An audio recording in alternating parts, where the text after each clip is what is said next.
Hey guys, OFD checking in, and today we are going to take a look at the SNE435. This is one of the variations of the Seiko Solar PADI diver.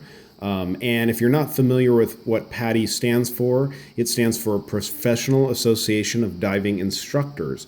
It's kind of a mouthful for me to say anyways. And I'll tell you guys right off the bat, I am not a diver, and I don't think most people wearing these watches nowadays are divers.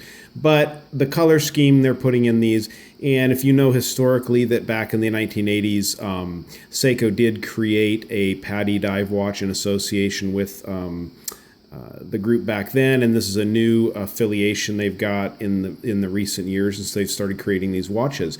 So there's a number of different variations of the PADI out there. Most people, if you've watched channels, you've probably seen the tuna model. It has been a very popular PADI version for all the right reasons. It's absolutely beautiful. It has the turtle case. It has the 4R36 movement, which is tried and true. And it's just an all-around great watch. Now, I currently already have a SRP 775 turtle, so for me to add another turtle to the collection just didn't seem to make a whole lot of sense. Now, in this next year coming out, they are coming out with a sumo version, and gosh, I know there's some tuna versions that are out there, solar and otherwise, but this one kind of just called to me when I saw it. It caught my eye, and I really just kind of fell in love with it. One of the things I wanted to add to the collection, too, was a Seiko solar movement.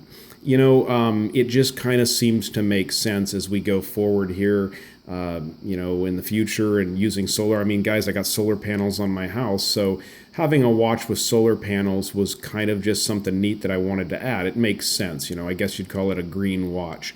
So anyways, getting into this watch a little bit more, I'm going to bring it up close here so you guys can see the dial itself. As you guys can see, there is actually the chapter ring there, or the indices, they actually kind of ride just above the solar panel. You can kind of see a little bit of a space there. And then you've got your indices here, which are also applied, and they also have the little chrome ring around them. The lume on this watch, I will go ahead and put a lume shot at the very end of this video. The lume on this watch is just spectacular. And this watch is in all the right PADI colors, being the blue on the bezel, the red minute hand, and you also have these red indicators at the 15-minute marks, as you guys can see here, which really adds to the watch. Now, this watch is basically, I think, very similar to the SNEs that have the chronograph functions on them. I think it's basically the same case, but they've just eliminated the chronograph function. And so basically what you have here is, and it's interesting, I don't know if I can get it close enough for you guys to see it, but in bright sunlight, you can actually catch the lines. If you guys look right over here between the 8 and the 9 position, you can see a line going across the dial there. That's actually a line for one of the solar panels. There's one here at the bottom corner section, one that takes up almost this section of the half of the watch, and then another solar panel here. I think that with the chronograph version, the chronographs pretty much cover those up, so you don't notice those lines. I'll tell you, they don't detract from the looks of the watch. It's just different. I didn't expect that, and when I caught it in the sunlight, I was like, what's that line on the dial? And I realized it was actually the line between the two solar panels at that point. So, but again, no big deal. This watch does have a 120 click bidirectional bezel, so you're not going to accidentally bump it and knock your time off. And like I said when I did the unboxing video, everything on this watch, for me at least, seems to line up pretty good. I mean, you know, with a lot of Seikos, you can check out the indices and something will be just a little bit off, but this one seems to line up pretty good for me, and I'm really liking it.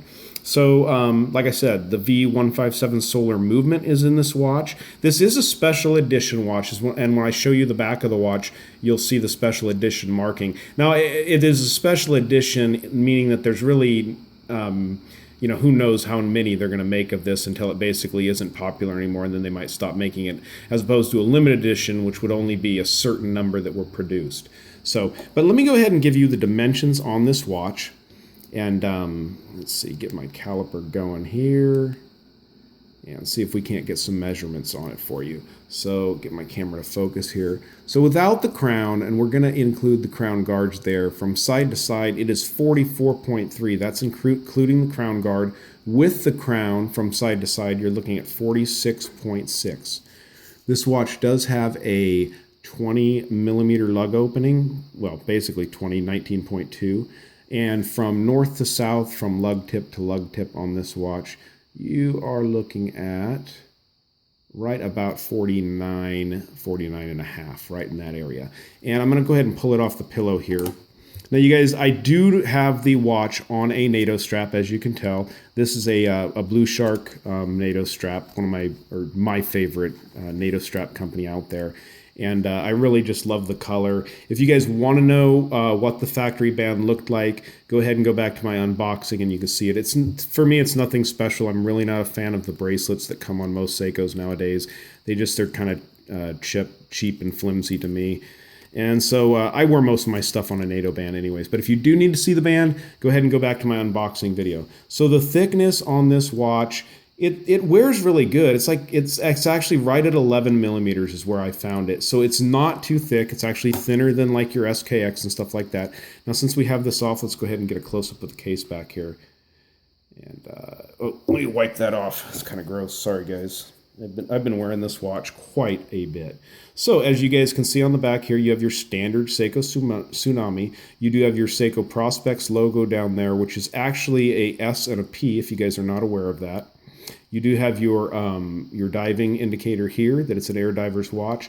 And just below the Seiko there on the dial, you guys can see that it says Special Edition. And like I said, it's not a limited edition or a limited special edition. This is just what they call a Special Edition watch. So got the measurements out of the way here. So another couple things I want to indicate to you on this watch. Obviously, this has a date at the 3 o'clock position. What's really cool about this is it does have a Cyclops.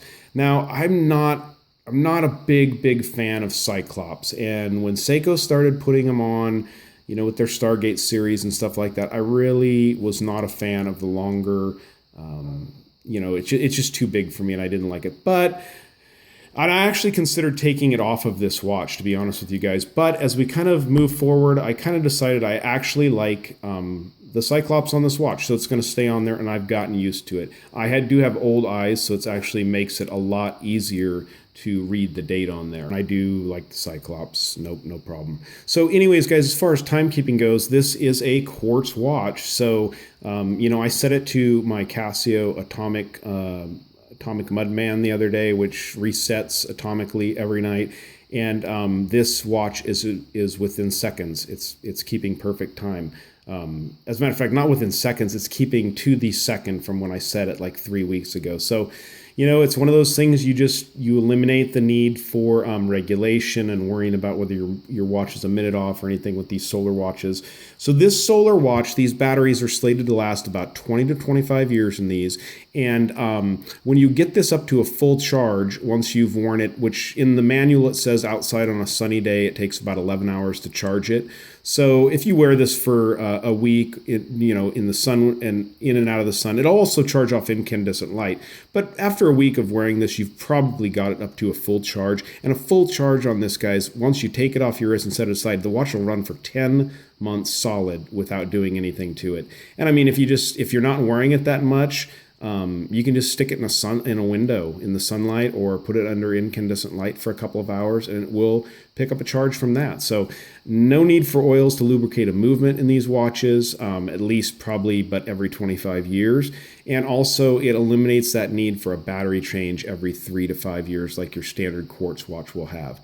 And also what I like about this, as opposed to a kinetic watch, is that you know, unfortunately, as we all telecommute and maybe live a little more sedate lifestyle, and those watches aren't getting wound up as much, you're not going to have that problem with a solar watch. They just tend to keep working, keep banging away. So anyways, guys, I am really happy with the SNE435 from Seiko. This is the Seiko PADI Solar model, Divers Edition. And like I said, there are a number of different models of this watch out there on the market available, so kind of keep your eyes out. They do make a titanium case model, and like I said, a number of different models out there. So if you guys are in the market for a Seiko PADI version watch, you should definitely take a look at this version, as well as everything else that they are offering out there. And if you guys are interested in this strap that I found, this would look good on pretty much any PADI version. I always have a link to Blu Shark NATO straps in my description, and so you guys can go down there and click the link and find yourself a nice NATO strap for your PADI. All right, guys, if you like this video, go ahead and give me a thumbs up, and we'll catch you on the backside. See ya. And here we go. We're going to get the loom shot. I am going ahead and charge this thing up with a high-powered flashlight. And let's see what the loom looks like. There you go. Typical Seiko loom, guys. Working really good. All right, thanks.